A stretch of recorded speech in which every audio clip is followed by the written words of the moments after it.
Panas, panas. Teriak Hani membuat jantungku berdebar sangat kencang. Entah mengapa, aku sangat takut setelah mendengar suara itu keluar dari mulut Hani. Seketika suasana kembali hening. Hanya kabut tebal yang tetap berada di tempat ini. Dan tiba-tiba, Assalamualaikum teman-teman. Kembali lagi bersama gue, Saragil. Pada kesempatan kali ini gue dapat cerita nih dari seseorang. Orang ini sangat familiar, yaitu Lukas Priyatno. Kalian sudah tahu lah ya pastinya. Penulis horor yang sudah terkenal di mana-mana. Sebelumnya terima kasih kepada Bang Lukas sudah diizinkan cerita ini dibawakan di channel YouTube gue. Cerita ini ditulis oleh beliau dan cerita ini berjudul Tetap di Sini. Dan kalian bisa mampir juga ke media sosial lainnya Bang Lukas. Di situ banyak karya-karya yang ditulis oleh beliau dan pastinya bikin kalian merinding. Linknya ada di deskripsi video ini. Oke teman-teman, ini cerita gue bagi beberapa part teman-teman. Karena memang ceritanya cukup panjang. Dan ini part yang pertama. Ini kisah seseorang dan teman-temannya dalam pendakiannya di Gunung Sindoro. Mereka banyak mengalami kejadian-kejadian yang sangat mengerikan. Penasaran dengan ceritanya? Tonton terus ceritanya. Oke, sebelum lanjut ke ceritanya, bagi kalian yang belum bergabung atau yang belum subscribe, ayo subscribe sekarang ke channel ini agar kalian tidak ketinggalan cerita horor selanjutnya. Gak usah pakai lama lagi, kita langsung mulai ke ceritanya. Inilah ceritanya. Meledak.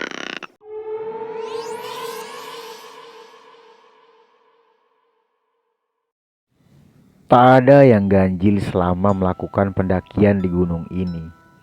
Namun, masalah itu datang saat mereka berhasil sampai di puncak Gunung Sindoro.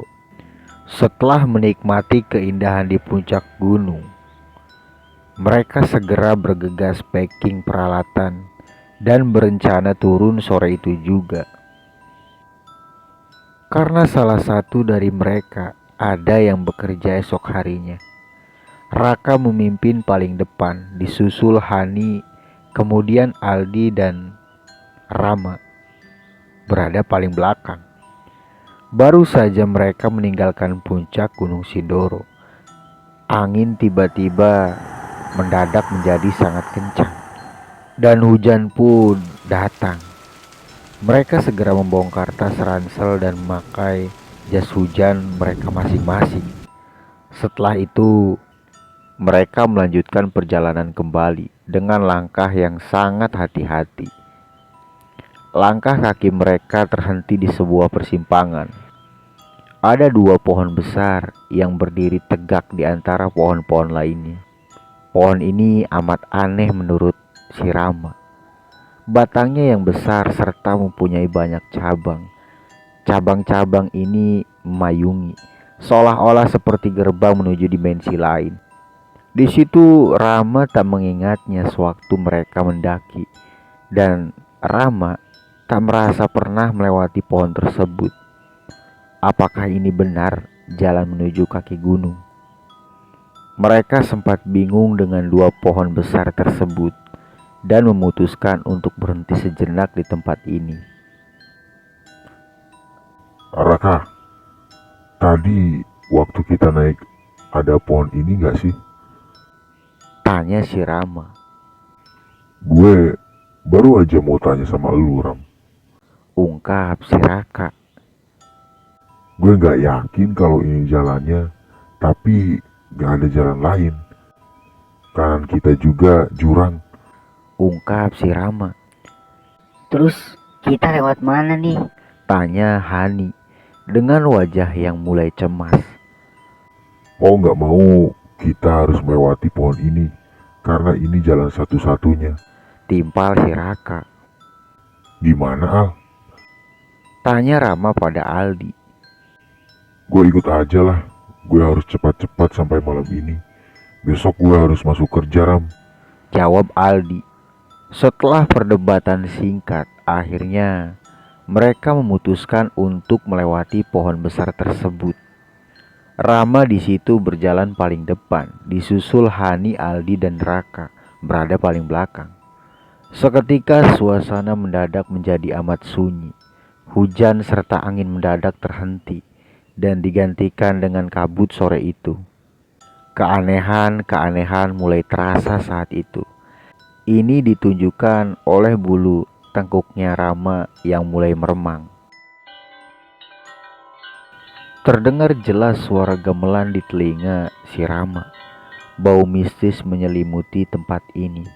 Tak hanya itu saja, Rama mendengar suara seperti orang yang sedang menembang, seperti nyanyi lagu dalam bahasa Jawa. Suara itu berasal dari arah belakang. Rama memutarkan badannya. Rama sangat tercengang melihat apa yang tengah terjadi.